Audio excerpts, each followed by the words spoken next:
Did you ever used to guess how many sweets were in the jar? I really struggled with that. Yeah, I was really bad at it. I was really bad. Some people were really good at it. Do you remember there was all that one girl that always won it? Oh, that was because somebody told her. Do you reckon? Oh, I never thought of that. Oh, you were cynical from a young age, Miriam. I never would have thought of that. This cynicism served me well. Okay.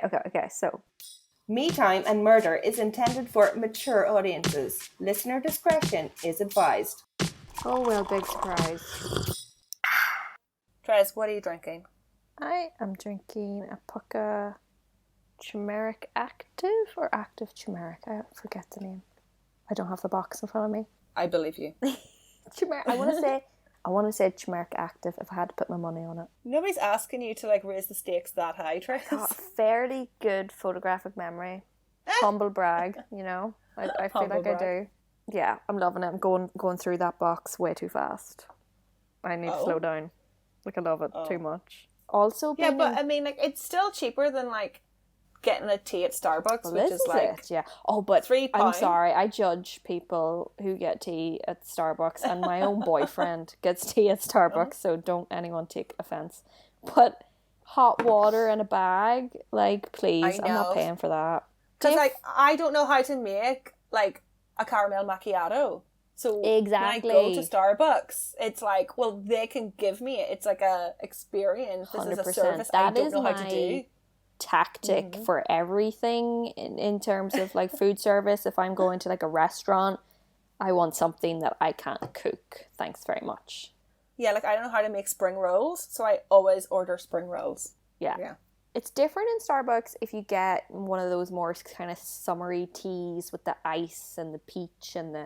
To be honest, I think they just pour that out of like a bottle, to be honest. But I agree. I think it's just a concentrate. Yeah, same. I'm pretty sure that's all it is. But there is something refreshing about the ice and stuff, because like I don't have a big enough freezer to always have ice. I've got like the ice cube trays, which are crap and I hate them. But you know, what are you drinking, Miriam? I am drinking another Marks and Spencer's strawberry tea. I've got it hot this time because Jaron made it for me, and he doesn't use ice. He doesn't know what he's doing. God love him. God love him. He tried. No, I'll drink it. I'll drink it. It's too hot to be drinking hot tea. Huh? I feel like it's too hot to be drinking hot tea. See, that's the problem over there. Yeah, and I'm just like, I want iced tea. It's just like, but when it's hot, you're meant to drink hot tea because it helps your body like lower the temperature. It's like, that's bullshit. That's hear bullshit. That all the time, and I do not understand it.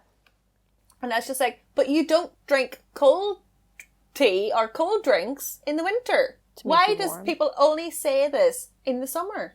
I don't get what's actually happening in the body, what mechanisms are happening that would actually make that true. It is nonsense. But people say it over and over. Like when we were in India, do you remember they were like, oh yeah, hot tea, and I was like, what? Yes, yeah. You only drink hot tea to lower your body temperature. Maybe or something like it's true for people who are from those areas. Like sometimes I'll be sitting on the couch with a hoodie on and I'll be drinking a cup of traditional tea, and I'll be like, oh, taking my hoodie off, you know. You'll get hot, yeah. I get hot. Definitely it warms up your blood. Okay, and what about your me time? For my me time, I'm just putting on a little Neutrogena Hydro Boost mask. So it's like the moisturizer I use every day, but in a mask form. So it's more concentrated. I keep these in the fridge. They're really nice. Nice. What about you? What are you doing for your me time? Today I smell like a mango. I was out sunning myself today out in the courtyard, and so I'm not burnt, but I'm like toasty. So I put on the Body Shop mango body butter mango flavor smell. Oh, anything mango scented does make me want to eat it though. Always. Love mango. You want to eat me? What? You want to eat me? I fucking smell like a mango. I smell great. I am slippery. You are so fancy with your courtyard, Miriam.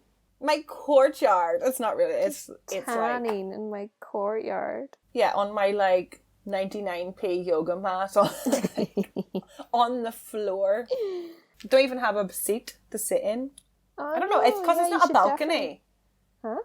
I don't know what to call it. It's not a balcony. No, courtyard and it's is not what a roof. it is. I'm sticking with that. It's a courtyard. It's so strange. It's not a roof. It's not a balcony. It's because it's like it's walled not a garden. in.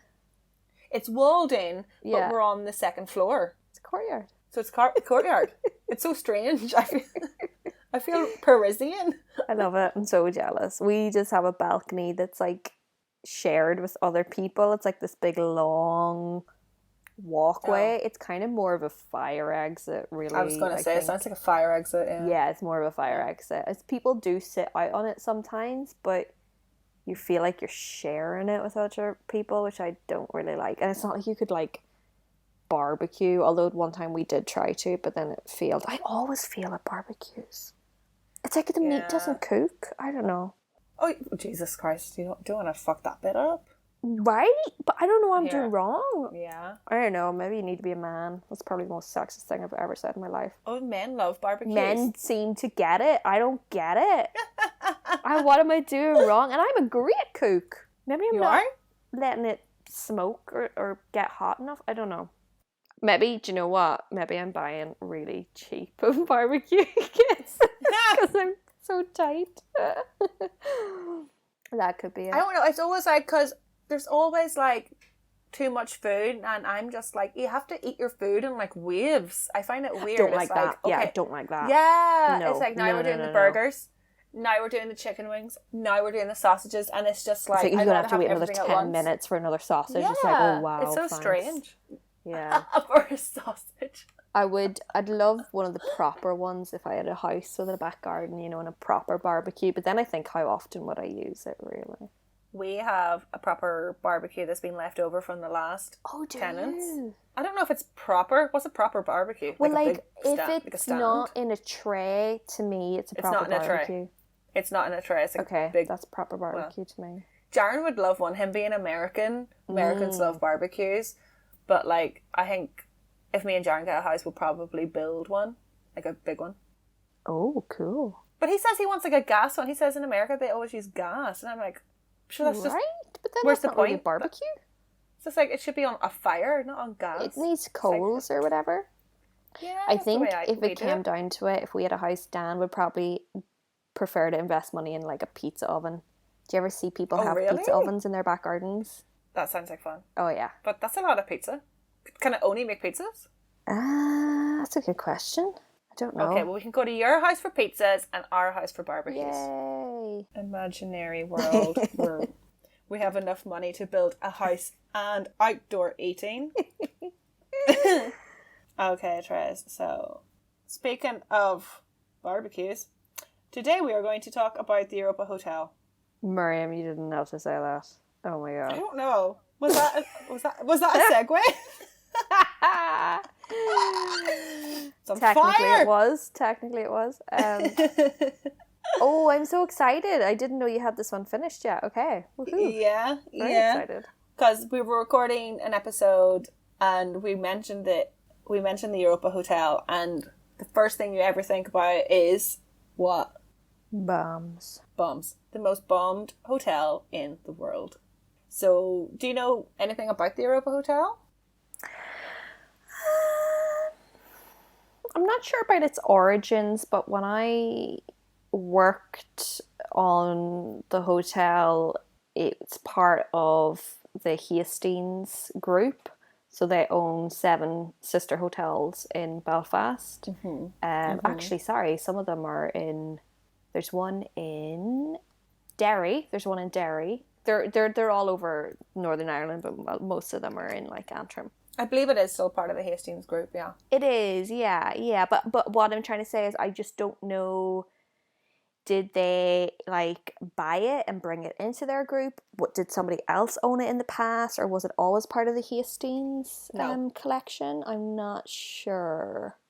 Yeah, I was very unsure about the origins either. I was like, I don't know anything about this famous hotel. I don't know. I think like a lot of famous people went to stay there. Yeah, I don't know much about it either, except that it's the most bomb hotel in the world. Move over, Cecil. We are going to talk about the Europa. Oh, yeah. So the Europa Hotel is still open today. Do you know how many bedrooms it has? Do you want to guess? I would have known all this stuff like back in the day when I was working on it. Well, what were you doing that you were working on it? So I worked for an advertising agency in Belfast, and we would do all of their collateral. So advertising, marketing, campaigns, Christmas campaigns. Come have your dinner in a hotel on Christmas. Right. Okay, I'm going to make a guess. Oh my God, this is going to be wrong. 200? Is it more? Yeah, there's 272 bedrooms. Okay, I wasn't too off. Okay. Not too far off, including 1 presidential suite, Ooh. 5 junior suites, and 92 executive bedrooms. Oh. On the ground floor, there's a lobby bar, and a restaurant. While on the first floor, there's a piano bar lounge. Yeah, I've been in the piano lounge? bar lounge. It's literally called the piano bar lounge, I think. And it's got a piano. Wow. Yeah. That's insightful, creative. Mwah, chef's kiss. Because we came had up to with do that? an audit, so I had to like go in and like see like what are the bedrooms like when you first walk in. So it was like things like Yeah. that. We went up to the ballroom upstairs. Like it's got a really good view at the very top. Trying to remember, we went into different. Some of the rooms are creepy, but like the real way, you get a bit of a creepy vibe. Whenever there's not enough windows, it just doesn't feel Yes. nice. Do you know what I mean? agree. It's quite a tall building. It is. Yeah. The hotel also has a conference and an exhibition centre, various conference and banqueting suites, as well as a 12th floor penthouse suite. Oh. It was built on the site of the former Great Northern Railway Station. So it used to be, where the train station was. What does the word Europa mean? You always ask questions I've never researched. In Greek mythology, Europa was a Phoenician princess who was abducted and taken to Crete by Zeus in the guise of ... I think it just means Europe. Are they just going for Europe? But then why not just call it Europe? Is the mother... Moon goddess. I've seen other things called Europa. Right. So, anyway. In the mid to late 60s, visitors were flocking to Northern Ireland, and apparently, well, Belfast particularly, and back in those days, Belfast was busier than Dublin sometimes. Mm-hmm. Investors decided, hey, we're going to build a hotel. So £2 million were invested to make a luxurious international hotel that would wine and dine the rich and famous.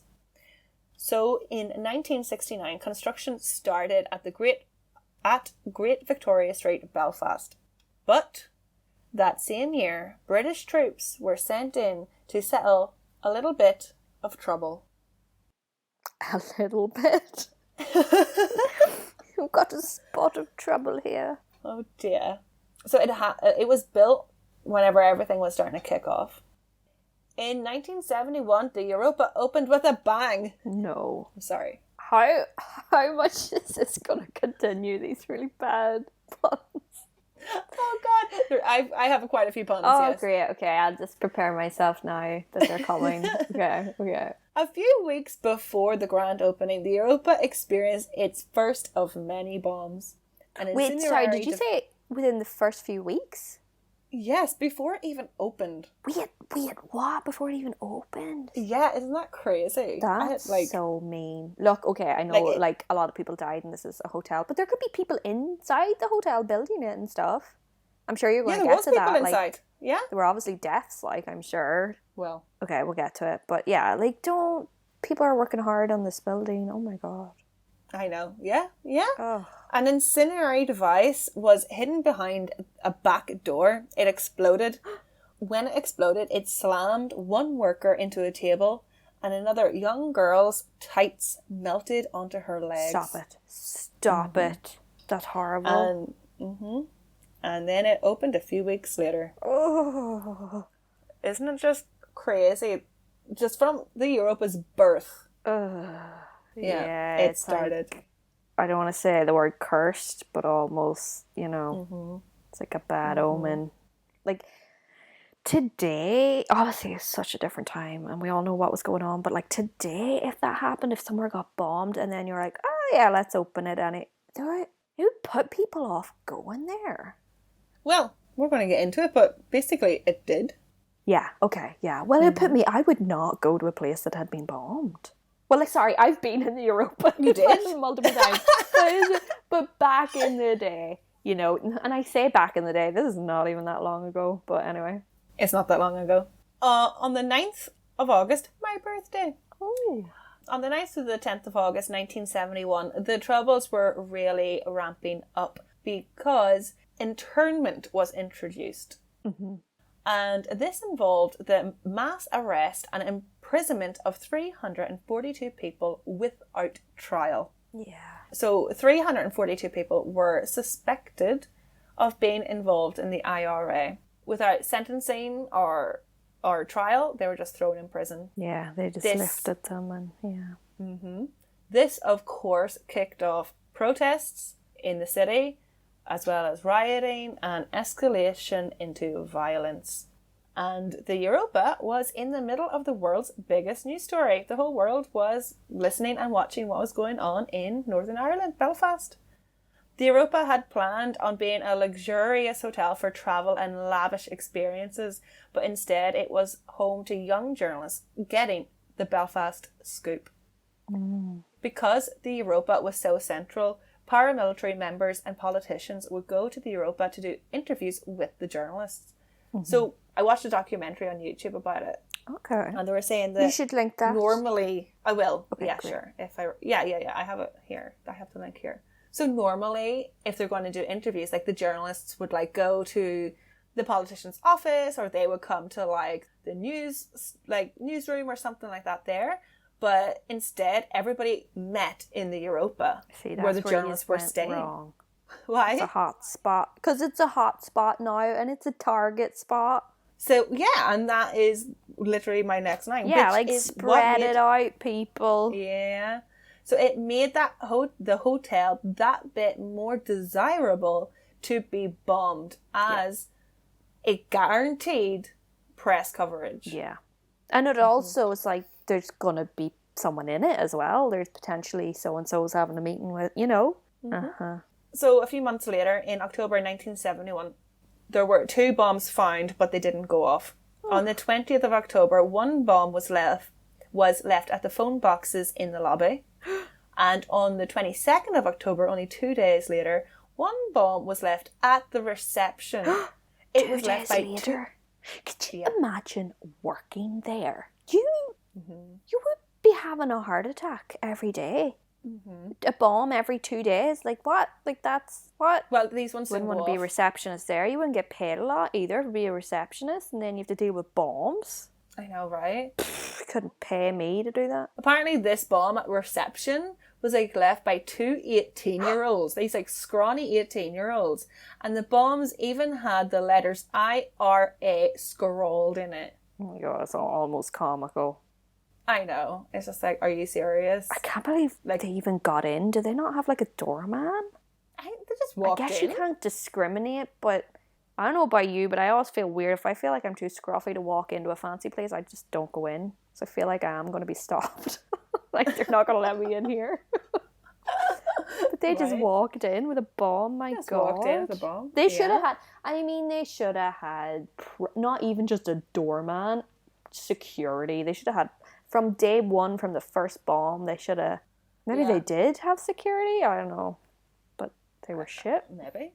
And apparently to defuse bombs, it can take around 9 hours to defuse a bomb. Wow. Yeah. Because And they you need can't to like move it, right? No. Well, you So- can. I think you have to wait for like an hour, and then you have to take pictures of it, and you have to do all these different things to Yeah. it before you can move it. And then you can't open it without doing x-rays to see into the bomb, and like Wow. all these different things. It takes forever. Yeah, so it's really So- like disrupting business and whatnot. So in 1972, a few months later, in February, in the back of the building, a bomb went off.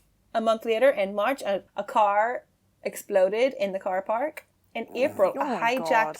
Just I chaos. know. That previous bomb, no one was hurt. No one was hurt. Okay. No one was hurt in 1972. Like, unless you tell us, yeah. Unless I say somebody was hurt. Yeah, okay. In March, a car bomb exploded in the car park. In April, there was a hijacked lorry exploded in the road behind. Whoa. I know those roads are kind of narrow enough. They are. Yeah. And it sort of has like, the Europa has like roads all around it. It does, yeah. It's not secluded in. It's not like shuffled in somewhere. It's not slotted in. It's got a lot of roads. Which is kind of not helping things here. Yeah. In May, there was dynamite found on the second floor. Oh my God. It didn't go off. It was found on the second floor inside the building, which is very scary. And then a month later, in June, a bomb went off inside the women's toilets. Oh, and this was the first bomb to explode inside the hotel. Oh, because so far it's been like the back door. Back doors being like the front. Yeah. The cars, the lorries outside on the street. Yeah. But nobody was hurt. So there was no one hurt though. Yeah. Meanwhile, all of this craziness is going on with cars and lorries and dynamite. In 1972, in an attempt to draw tourism, the Europa tried to replicate the Playboy Mansion. Oh my God, shut up. What? I know, I had no idea about this. I've never heard of this. What? Yeah. It tried to replicate the Playboy Mansion, and even with the bunnies. And oh my God, this is so bunnies, embarrassing. What? They weren't bunnies, they didn't have ears, but they were called the Penthouse Poppets. They tried, but that's so not sexy. Poppets? Yeah. It's like something your granny would say. Poppets. Isn't that like a candy, like a chocolate? It reminds me of the sweets. I really like Poppets, actually. Oh, I love Poppets. But like, if someone called you Poppet, that's a very old-fashioned term. It's old-fashioned for like cute girl, right? Yeah, it's never meant sexy though. Oh, you're a sexy Poppet. Yeah, this just doesn't work. Does not work. Doesn't work. Right. Okay. Oh my God, this is hilarious. So the Penthouse Poppets were on the top floor. I can't. Penthouse. Oh my God. So at the top, when you're in the penthouse, diners could order white peaches served in flaming brandy. What? What is it? What? What is a white peach? I don't know. Is it different to the orange peaches? Is that just not a pear? What is a white peach? Oh my God. What? Like, I feel so... Okay, it's a thing. It's a thing. Yeah. Okay. And guess how much this bizarre cocktail was? Oh, that was a cocktail?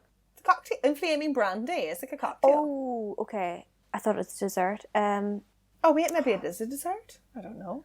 How much was it? I know I have to factor in inflation.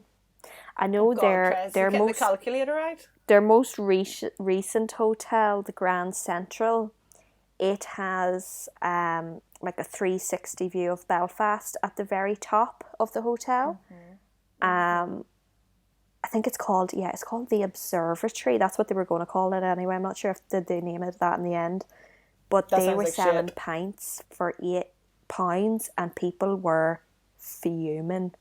People were like, oh hell no, you're not going to charge that. But it's that whole like penthouse thing where like you feel like you can just make things pricier because you're up high and you've got a view. Yes. So I don't know, I'm going to say... This is what the penthouse in the Europa was doing also. They were saying that like you can have this like Playboy Mansion penthouse puppet experience with a view. Yes, because that's what they were trying to do in the Grand Central. It was almost like this club vibe. This, you're part of a club. It's a bit exclusive, going up to the very top floor.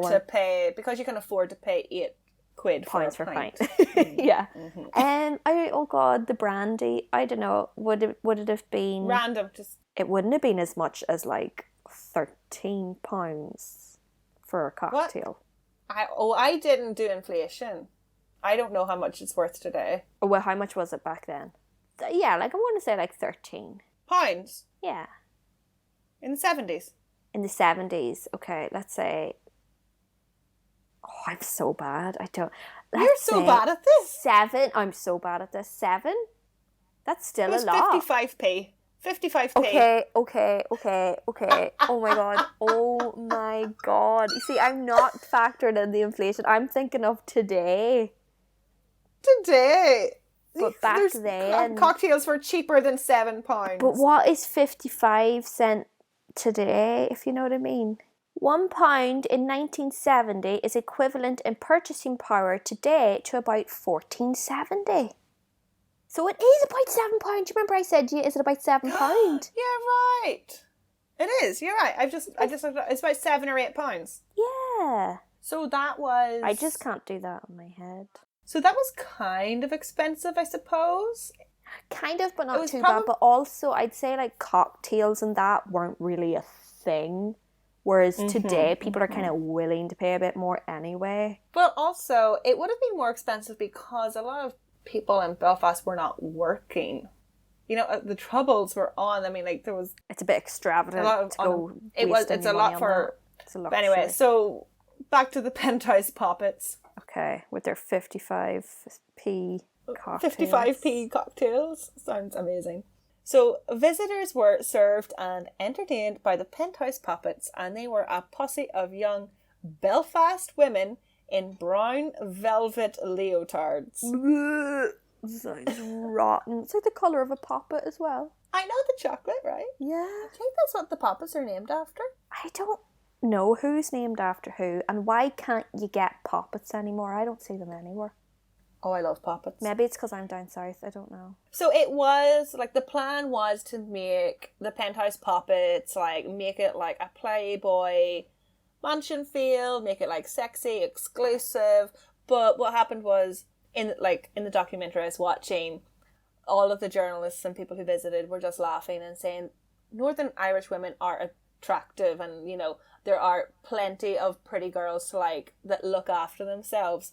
But, like, as far as it went to being, like, racy and sexy, the girls were more just, like, chatty, wholesome, like, Belfast girls. They weren't, like, American California girls with, like, boob jobs. What do you think of models, and you think they don't talk? They don't say anything? Yeah. Northern Irish people, as you say, very chatty. They're very chatty. You know, whereas this whole Playboy thing is you kind of are seen but not really heard, you know. Yeah, you're very much objectified. Yeah, right? You're just there to be looked at. I don't really think Belfast girls would tolerate that. They're very much like... It's not really our vibe, no. I have something to say. Yeah, I'm a poppet with something to say. Anyway, so this is how it went on for the next 3 years. The Europa persevered to keep people employed and to push their abilities and boundaries of entertainment during the Troubles in Belfast. While outside, over the next 3 years, the front doors, back doors, and side streets of the Europa endured 20 bombs. Oh my god. Over the next 3 years? Yes. So I'm not going to list all of them, but basically it's just like all the streets outside. Yeah. And it was constantly just on the corner, like on the street beside, in the car park, in the back, and like stuff like this. 20 bombs for 3 years. Do we have a total number, or are we going to get to that?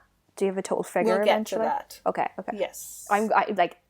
We can guess again, and I'll be better at this one because it doesn't involve maths. It's just a guess. In 1974, so I don't know much about this because we're not really taught about the Troubles in history class. So there was the Sunnydale Agreement. Do you know about that? No, it doesn't really ring any bells. No. We grew up in a household that didn't really talk about the Troubles that much, whereas I know that's not everybody's experience growing up. I think it's just a choice. I think a lot of people, like, their parents don't want to talk about it. They don't want to remember it. Yeah. They want to move on. They don't teach it at school. Yeah. But that's not everyone's experience. So some people might be surprised if you don't know We don't know the Sunnydale Agreement. Yeah. I don't know about the I know about the Good Friday Agreement. Yeah. Obviously. Yeah, I know different ones, but that doesn't ring a bell to me, if you want to explain that. I'm not going to go into it. Okay. But basically, it was They were trying to agree to share power. Okay. But there was a collapse. So the agreement fell through, and this caused a strike. And the strike basically shut down Belfast. And the electricity supply was cut, and the whole city, like, plunged into darkness.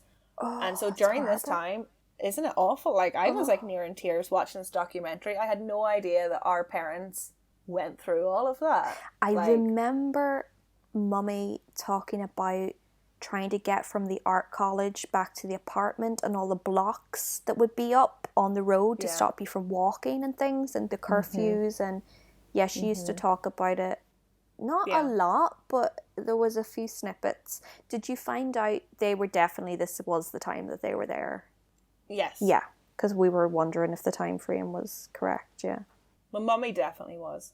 So the Europa, it kept going, and they had to, like, so they did everything by candlelight. The puppets served drinks by candlelight, and Stop it. Well, it's a little bit sexier now. Very sexy, mysterious. Candlelight. While the chef lit a fire in the backyard behind the hotel and made soup. What? Over the fire. Yeah. They were like, we're not shutting, we're not closing. Electricity, power or no power. Wow. Yeah. And the bedclothes and bed linens were taken out of the hotel and brought to the nuns at the Nazareth Lodge on the Ormo Road to be washed in their laundry, which the nuns had their own generator. And very, Like, very generous of them, but I feel like there was probably might have more been needy thrown a few. people that the nuns should have been helping. I'm sure they threw the nuns a few bob. I don't think they did it for free. Aye, because I was thinking, why would the nuns, Oh, God, love the Europa. Oh, my God. Yeah, they must have paid them. I suppose the nuns needed the money.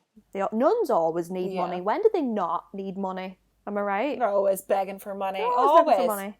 Sorry to anyone who knows any nuns, which is probably no one. No none. No, none. Oh, this is the day of the puns. It's happening. The theme. You remember we wanted to have a theme for the episodes? This one is puns. Okay. In 1974, on the 18th of June, there was a car bomb. On the 19th of June, a day later, there was a major car bomb. Okay. It caused severe I knew damage. that there had been some more biggies. I'd always known that. Yes, and then only 2 weeks later, there was, on the 11th of July, there was a car bomb that shattered every single window in the hotel. Yeah, I think I knew about that one. That's really sad. Yeah, very sad. I mean, And then windows aren't 2 weeks later, there was cheap. another one. Sorry? Windows aren't cheap. I get into the windows later. Okay. Yeah, I mean, like, the windows are such a talking point when it comes to the Europa, because like, a hotel has to have windows, and it's just Pretty like, essential. it keeps being bombed. Imagine, were there people, like, imagine you're a reporter or journalist and you're, like, sleeping in your bed and your window just goes, busts. Yeah. And just, So in Belfast is apparently not a the warm journalists, apparently the journalists would just, like, they wouldn't open their curtains. They had very, very, very heavy curtains, and they wouldn't open their curtains because if it was bombed and it shattered, you didn't want the glass to fly into the room when you were in there. Holy shit. Yeah. So, like, they had to keep the curtains closed all the time. That's Isn't that mental? frightening. So, I'm about to get into the windows. The Europa was a target for the IRA because of its high visibility as a landmark building, and the fact that the press, the journalists, everyone was based there. And they were guaranteed a maximum publicity for any attack. You know, like, the journalists are inside, looking down outside at a bomb. They're going to report on it. And like, report on it fast. Yeah. So the windows were blown out on, like, a weekly basis. And the Europa ended up getting a nickname called the Hardboard Hotel. That's horrible. Isn't it? Yeah. Like, And that because they also had to sounds so install- scary. That could be the name Right. of, like, a scary movie. The Hardboard Hotel. Yeah, that's frightening. Yeah. Can you imagine? Like, it would be... Because, like, even just buildings, whenever houses have MDF in the windows... Hate like, it. Hate it. Oh, it's just so spooky for some reason. don't Can you imagine want a whole to get- hotel close to it. It there's a story behind that, and it's never good when you see that. Oh yeah, Yeah. so creepy. There was a standing order with a warehouse that had every pane of glass duplicated or triplicated so that they could immediately be replaced. Yeah. This is when you might think to yourself, should we take a breath, take a pause? Maybe, if I wonder if they could have made like plastic windows. Yeah, possibly. Why can't they use plastic windows? Yeah, that's not a bad idea. Oh, if only I was there. If they needed you, Miriam, they needed help. To have like backups of your windows is bonkers. Right. Because they knew it was going to be exploded. I know I'm saying, just shut it down, take a pause. But, like, I guess the journalists needed somewhere to go. It's not like we had Airbnb back then. So, like, where would they go? I feel like, as well, that the Europa was very stubborn. And for a lot of people in Belfast, it was very much a symbol of, we are going to keep going. We are going to try to keep as normal as possible. And that's what the Europa did as well. They're like, we're still a fucking hotel and we are going to be a fucking hotel. You will not and shut this us is still down. a city. This is still a place of business and prosperity, and you're not going to bring this city to a halt.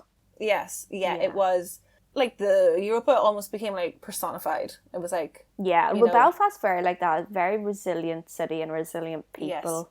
Suppose they had to be, but they did have that backbone already which stood by them, I think. But yeah, this is a lot. So staff also got bomb threat phone calls almost every single day. Oh. Yeah, it was something like in like a year, I think there was like over 250 like calls or something like that. Can you imagine? I mean, the anxiety of working in an environment like that, and mental health was definitely not a big thing back then or a big priority. And you think about those people, and they're not getting paid a lot, and they're living with that every day. Like, that's, oh my god. But I think it was sort of like, the way we would have a few bomb scares like in the town, but then like it happens so often that you're like, well, nothing's going to go off. Becomes normal. Like, it becomes normalized, and that's what they said. The people in the documentary and the workers were saying that, like, it unfortunately became, like, mundane. It became normal. Wow. Like, aye, another one. And they would have to, like, evacuate people, or they'd have to, like, check their area. Like, the bartender would have to, check for a bomb, or the chef would have to check for a bomb, like, in the kitchen. It just became, like, routine. Yeah. And a permanent notice was attached to each bedroom door, warning the visitors that because of the civil unrest in Belfast, guests may have to speedily evacuate the building. Oh my god. That's so scary. Oh my god. Imagine that's on the door of your hotel room. Mm-hmm. Oh my god. You could not pay me to stay there. Oh my god. But they were determined to stay open. On the 4th of September 1974, Europa experienced another bomb. Then in 1975, they experienced another bomb outside on the 23rd of January. And then, like, quite a few months later, towards the end of the year, on the 2nd of December, a very bad blast bomb. I feel like I'm saying bomb so many times. It's another word for bomb. Drink every time you say the word bomb. So inappropriate. No, but I'm drinking tea, so it's okay. Woo, party. Drink a swig of tea. So on the 2nd of December 1975, the Europa had to close for its first time. Oh, it had to it had withstood so many things. Oh, was that because of that one particular bomb? On the 2nd of December, there was one particular bomb that meant they needed everybody to leave and to just clean everything up. So they had to refuse customers. Okay. So talking about customers, it wasn't only the staff that were, like you were saying, like Belfast people, like Belfast is very resilient. Mm-hmm. Also the customers were very resilient and they were calm and they persevered. The bartender told a story that on one occasion a bomb was detonated in one of the water tanks on top of the roof. Oh my god. Isn't that crazy? and it exploded and water came seeping down through each level of the building. Oh my God. It seeped all the way down, and apparently it started dripping through the ceiling at the hotel bar. A customer was in the middle of his Guinness at the time, so he just got out his umbrella, put it up, and carried on drinking. Stop. Oh my God, don't come between me and my Guinness. Oh my God. I'm actually drinking my tea out of a Guinness mug. Are you? Oh God, I haven't had an actual Guinness in forever. I think the last time I had it was in Ireland, was back home. I think I had one in Dublin was the last time. It's okay now and again. It's very heavy drink. Would you be able to... This is a stupid question. I was going to say, would you be able to get it in Hong Kong? You would get it in an Irish bar. Oh, it's everywhere here. It's very popular. Is it in People love normal it. bars? Oh, yeah. Okay, right. Guinness is all over the world, Therese. I know Said that in the but museum. There's something about... I just can't see, like, Hong Kong people, like, really wanting a Guinness. I just can't see it. It's just... It's not as good, obviously, because it's made with, like, different water and different ingredients. But it is very popular, and they have a lot of these little, like, cans. Like, they're, like 330 mils, like, little Coke cans. Okay. Are very popular. Yeah. Yeah, that'd probably suit me more, because a pint is almost too much, I think. It's a lot, yeah. It's a lot, yeah. In the documentary, I thought it was crazy as well that the cameramen and the journalists, they became very, like, in tune with bombs. Wow. So, like, the cameramen were like, you know, well, how do I know what is going to explode? There's been a bomb threat.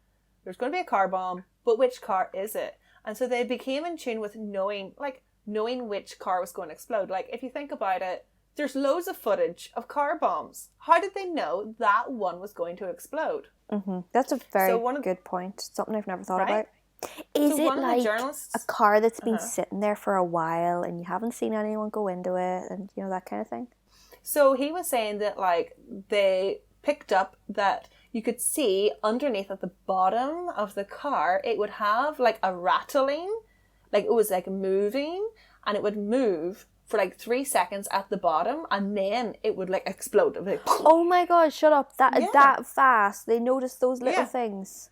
Yeah, they were able to, like, see, like, the movement, and the cameramen became really in tune with the explosions and the cars. Would it shake the whole car or just underneath? Like, the undercarriage, and it was showing in the documentary, it was, like, showing a car, and you could see, it was just, like, the undercarriage, the under part of the car. Wow. And you could see it. It was, like, it was shaking, not violently, but it was moving. It's like, fuck, yeah. It's, like, getting ready to explode. It's, like, building up energy, and then bang. Gee. So I thought that was crazy. The cameramen and journalists were, you know, like, getting so used to it. It was so common. Like, so many bombs were going off that they were like, oh, that one's going to go. Jeez. In 1981, Grand Met bought the Intercontinental Hotels chain and placed the Europa on their Forum Hotels division. Then 2 years later, in 1983, they renamed the hotel to the Forum Hotel Belfast. Don't like it. Are they trying to rebrand as if people won't know? Come on. You know, that doesn't really work. They did that with the Cecil. Doesn't work. Oh, yeah, that's true. What is it called? The Spot or something stupid like that? Something really cheesy like that, trying to be all hip. I mean, it works for some really international people that haven't a clue when they arrive, but... Yeah. But also, the Forum. The Forum. It sounds so shit. Apparently, all the journalists, all of, like, the visitors, everybody, taximen, everybody still rang up and called it the Europa. They're like, is this the Europa? And they're like, well, we've changed our name to the Forum. And they would send letters, like, bills and stuff still said the Europa Hotel. Nobody acknowledged the name change. But thankfully, the hotel was sold to the Emerald Group 6 years later, and they changed the name back to its original name. Yay. In 1991, on the 4th of September, so it's been a long time. The last bomb was in 1975, 1995, and now it's 1991, so it's been over a decade. On the 4th of December, there was a function being held for civil engineers. The Europa received a call. There was a bomb. A hijacked van with £1,000 of explosives detonated. It devastated the ground and the first floor of the Europa, the road outside, and the Grand Opera House. No! Yeah. It affected the Opera House. Mm-hmm. It had been over a decade, and this bomb was out of the blue. And it really put the hotel backwards. They were doing well, having functions, lots of visitors. And then this just, people cancelled their functions, people cancelled like their shows and entertainment. Recordings were being done there. Everything was cancelled. Oh, and this is in 91. Mm-hmm. Jeekers. And then 18 months later, on the 20th of May 1993, a bomb was found. Another £1,000.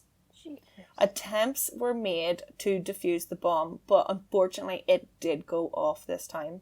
And it injured 13 people. Oh, I was going to say, because if they were trying to detonate it, they were close to it. Well... Or sorry, did I say detonate? I meant, what's the opposite of detonate? Diffuse. They were trying to diffuse it. I was going to say undetonate.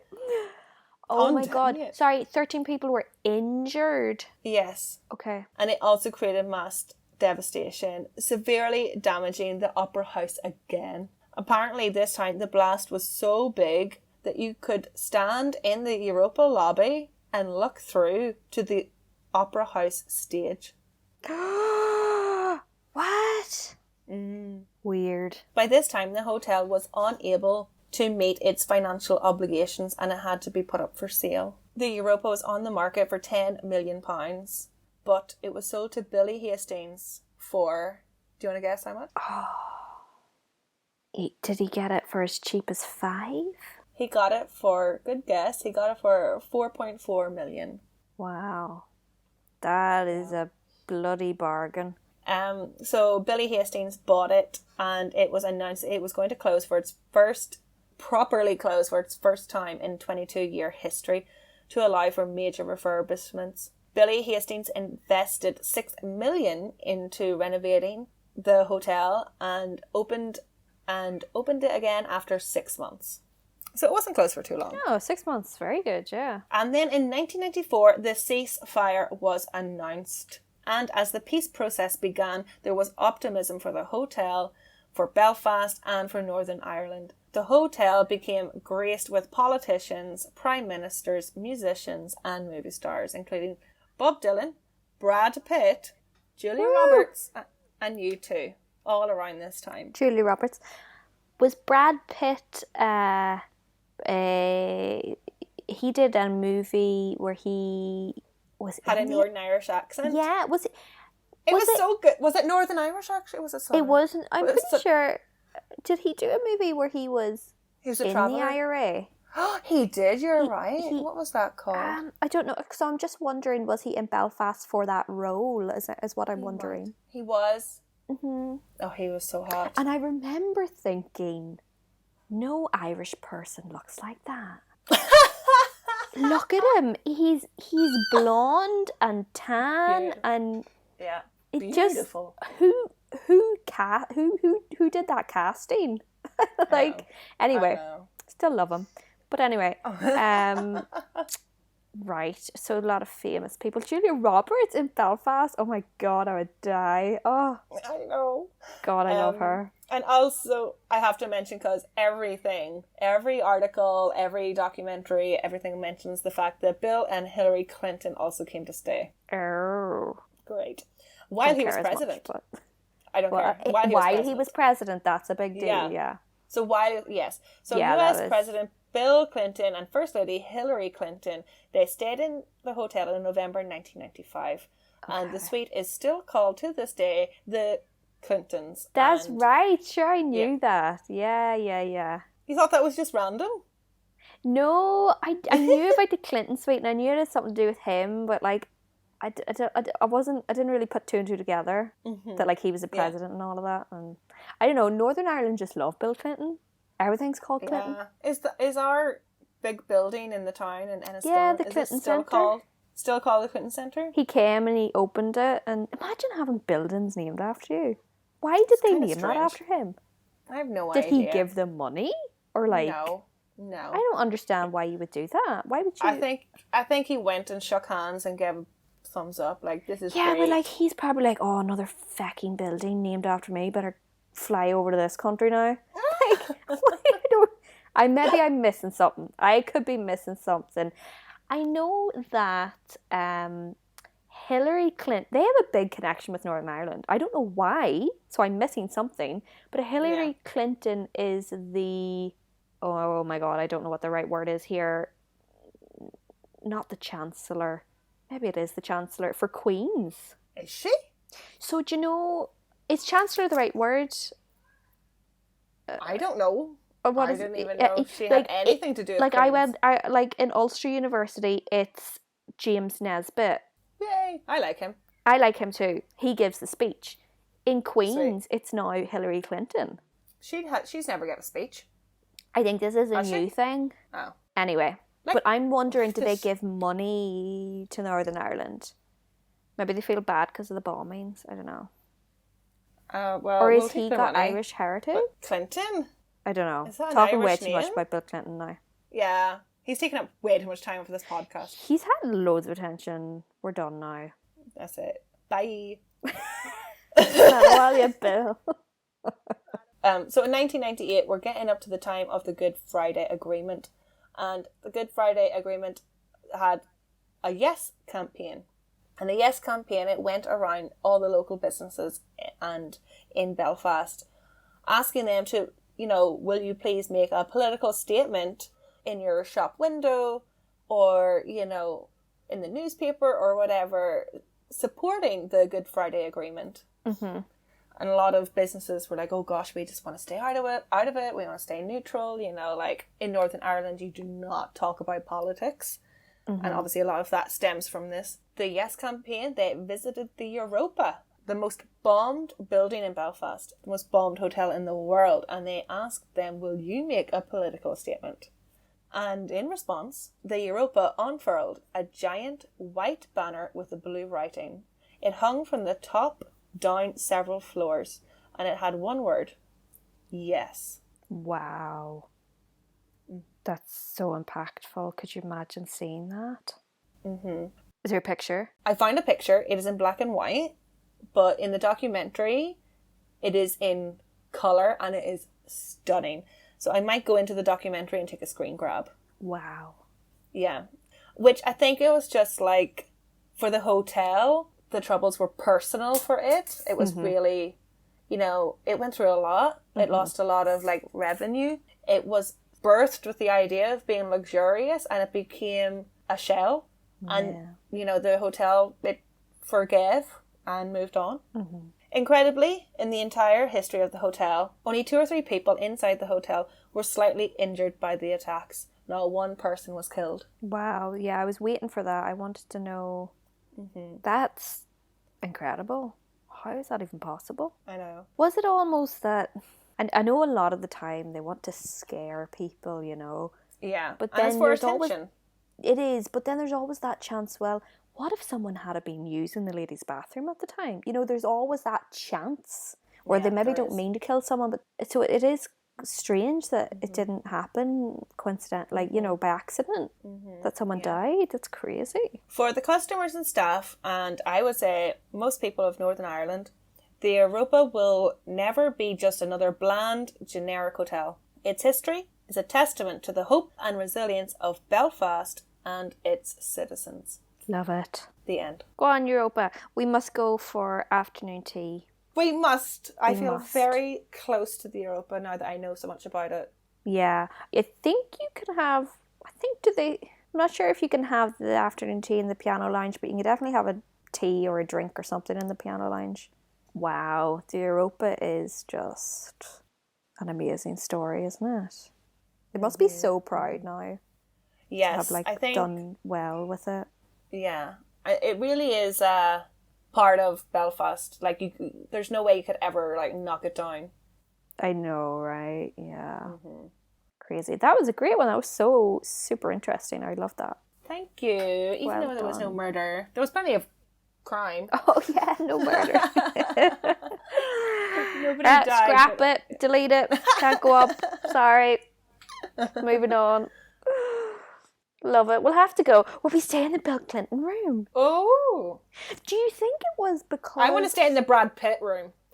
Oh yeah, me too. Maybe they don't. Maybe they haven't labelled that one, so you don't know. Okay, Slánwalia.